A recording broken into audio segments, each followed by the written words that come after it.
Cricket, যেটা বাংলাদেশের by far number 1 sports ছিল, ইজ অন আ ডিক্লাইন।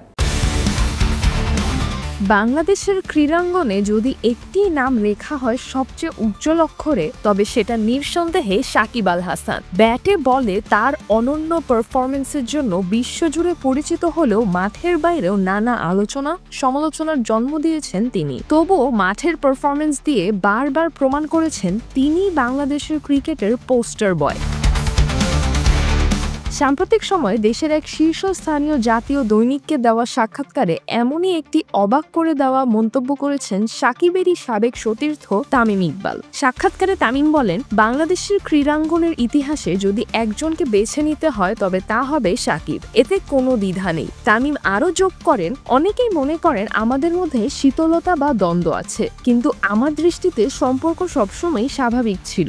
আমি তো নিজেকে সেরা বলে দাবি করিনি, বরং সবসময় বলেছি সাকিবই সেরা। এই বক্তব্য যে শুধু একজন সতীর্থের নয়, বরং একজন সত্যিকারের ক্রীড়া অনুরাগীর হৃদয় থেকে এসেছে তা স্পষ্ট বোঝা যায় তার ভাষ্য থেকে।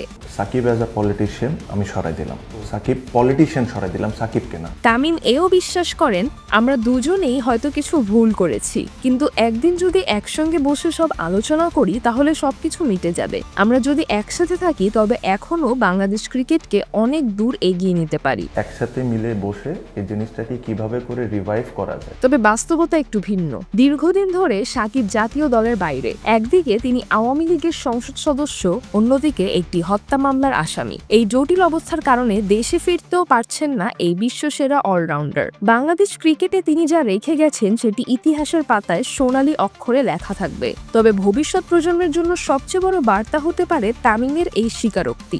একসঙ্গে থাকলে একে অপরকে সম্মান দিলে সব ভেদাভেদ দূর করে আবারও গড়া যায় সাফল্যের নতুন অধ্যায়।